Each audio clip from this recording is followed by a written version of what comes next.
नमस्कार दोस्तों। महाभारत काल में वरदानों ने जितना घटनाक्रम को संचालित किया, उससे कहीं ज्यादा श्रापों ने भविष्य में होने वाली घटनाओं को संचालित किया। आज हम आपको बताएंगे ऐसे प्रमुख 9 श्रापों या शापों के संबंध में जिनकी चर्चा खूब होती है और जिनके कारण इतिहास में घटनाक्रमों की एक श्रृंखला ही निर्मित हो गई। एक गांधारी का श्री कृष्ण को श्राप। महाभारत के युद्ध के बाद जब भगवान श्री कृष्ण गांधारी को सांत्वना देने पहुंचे तो अपने पुत्रों का विनाश देखकर गांधारी ने श्री कृष्ण को श्राप दिया कि जिस प्रकार पांडव और कौरव आपसी फूट के कारण नष्ट हुए हैं, उसी प्रकार तुम्हारे बंधु बांधवों भी नष्ट हो जाएंगे। आज से 36वें वर्ष तुम अपने बंधु बांधवों व पुत्रों का नाश हो जाने पर एक साधारण कारण से अनाथ की तरह मारे जाओगे। 2 श्री कृष्ण का अश्वत्थामा को श्राप। महाभारत युद्ध के अंत समय में जब अश्वत्थामा ने धोखे से पांडव पुत्रों का वध कर दिया और अश्वत्थामा ने पांडवों पर ब्रह्मास्त्र का वार किया, ये देख अर्जुन ने भी अपना ब्रह्मास्त्र छोड़ा। महर्षि व्यास ने दोनों अस्त्रों को टकराने से रोक लिया और अश्वत्थामा और अर्जुन से अपने अपने ब्रह्मास्त्र वापस लेने को कहा। तब अर्जुन ने अपना ब्रह्मास्त्र वापस ले लिया, लेकिन अश्वत्थामा ये विद्या नहीं जानता था, इसलिए उसने अपने अस्त्र की दिशा बदलकर अभिमन्यु की पत्नी उत्तरा के गर्भ की ओर कर दी। यह देख भगवान श्री कृष्ण ने अश्वत्थामा को श्राप दिया कि तुम 3000 वर्ष तक इस पृथ्वी पर भटकते रहोगे और किसी भी जगह किसी पुरुष के साथ तुम्हारी बातचीत नहीं हो सकेगी।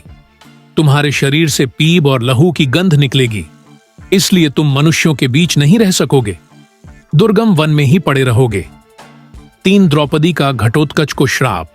मान्यता अनुसार जब घटोत्कच पहली बार अपने पिता भीम के राज्य में आया तो अपनी मां हिडिंबा की आज्ञा के अनुसार उसने द्रौपदी को कोई सम्मान नहीं दिया। द्रौपदी को अपमान महसूस हुआ और उसे बहुत गुस्सा आया।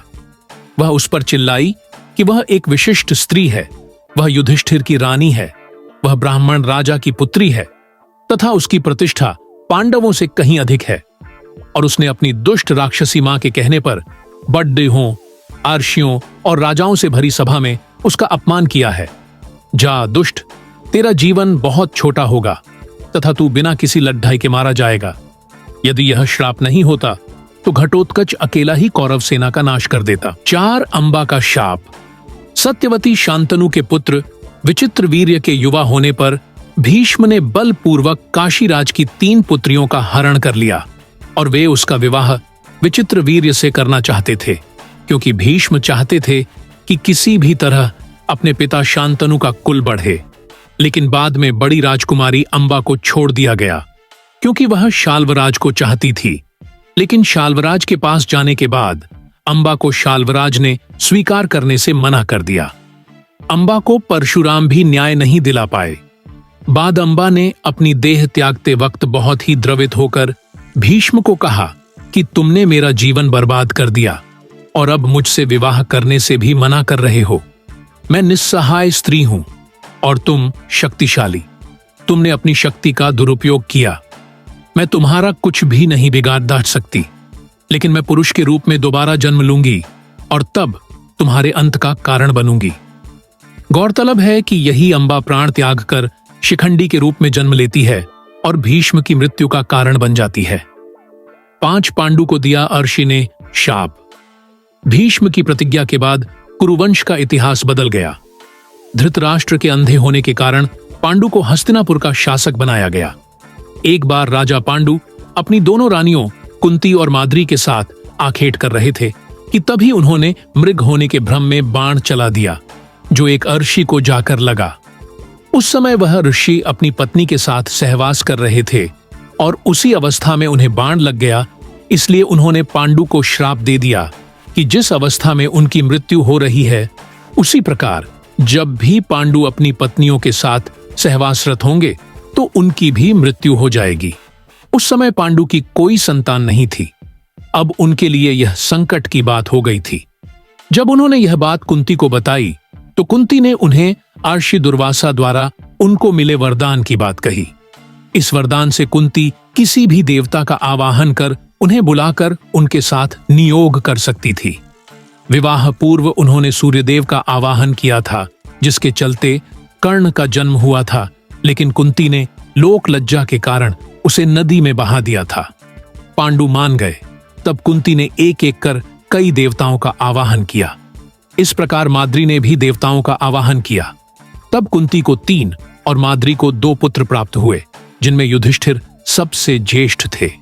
कुंती के अन्य पुत्र थे भीम और अर्जुन, तथा माद्री के पुत्र थे नकुल व सहदेव। कुंती ने धर्मराज, वायु एवं इंद्र देवता का आवाहन किया था, तो माद्री ने अश्विन कुमारों का। बाद में पांडु ने जब अपनी पत्नियों से सहवास किया तो वे मृत्यु को प्राप्त हो गए। फिर धृतराष्ट्र को सिंहासन मिला। 6 कर्ण को मिला शाप।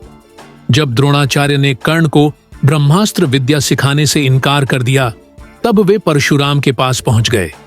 परशुराम ने प्रण लिया था कि वे इस विद्या को किसी ब्राह्मण को ही सिखाएंगे, क्योंकि इस विद्या के दुरुपयोग का खतरा बढ़ गया था।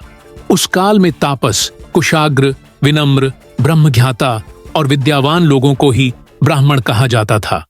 कर्ण यह सीखना चाहता था, तो उसने परशुराम के पास पहुंचकर खुद को ब्राह्मण का पुत्र बताया और उनसे यह विद्या सीख ली। परशुराम ने ब्रह्मास्त्र के अलावा कर्ण को अन्य सभी अस्त्र शस्त्रों की शिक्षा दी थी। बाद में जब परशुराम को इस विश्वासघात का पता चला हो, उन्होंने कर्ण को श्राप दिया कि तुमने मुझसे जो भी विद्या सीखी है वह झूठ बोलकर सीखी है, इसलिए जब भी तुम्हें इस विद्या की सबसे ज्यादा आवश्यकता होगी तभी तुम इसे भूल जाओगे, कोई भी दिव्यास्त्र का उपयोग नहीं कर पाओगे। 7 अर्जुन को मिला शाप। अर्जुन सशरीर इंद्र सभा में गया तो उसके स्वागत में उर्वशी, रंभा आदि अप्सराओं ने नृत्य किए। अर्जुन के रूप सौंदर्य पर मोहित हो उर्वशी उसके निवास स्थान पर गई और प्रणय निवेदन किया। साथ ही इसमें कोई दोष नहीं लगता। इसके पक्ष में अनेक दलीलें भी दी, किंतु अर्जुन ने अपने दृढ़ इंद्रिय संयम का परिचय दिया।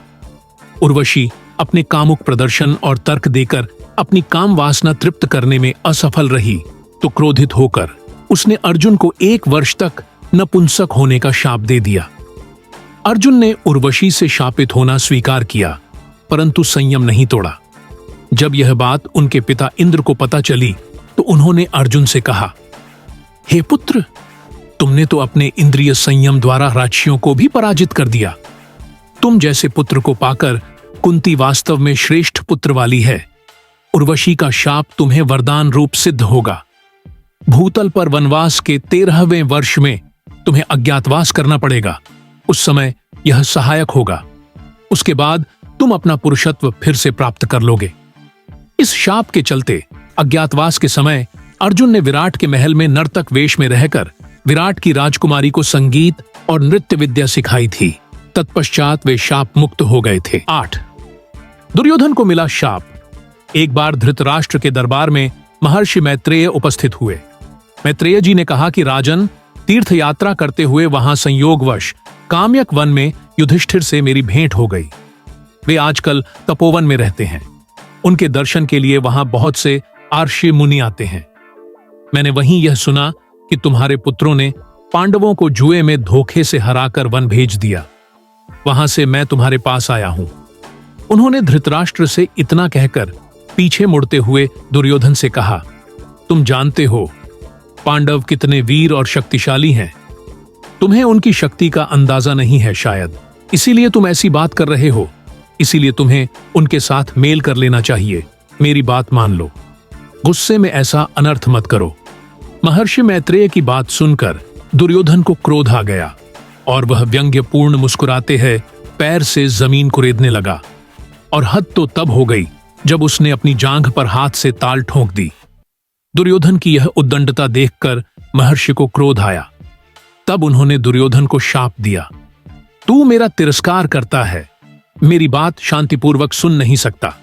जा उद्दंडी, जिस जंघा पर तू ताल ठोंक रहा है उस जंघा को भीम अपनी गदा से तोड़ देगा। बाद में कौरव और पांडवों का घोर युद्ध हुआ और भीम ने दुर्योधन की जंघा पर वार कर अंत में उसकी जंघा उखाड़ फेंकी। 9 श्रृंगी आर्षि का परीक्षित को श्राप। पांडवों के स्वर्गारोहण के बाद अभिमन्यु के पुत्र परीक्षित ने शासन किया।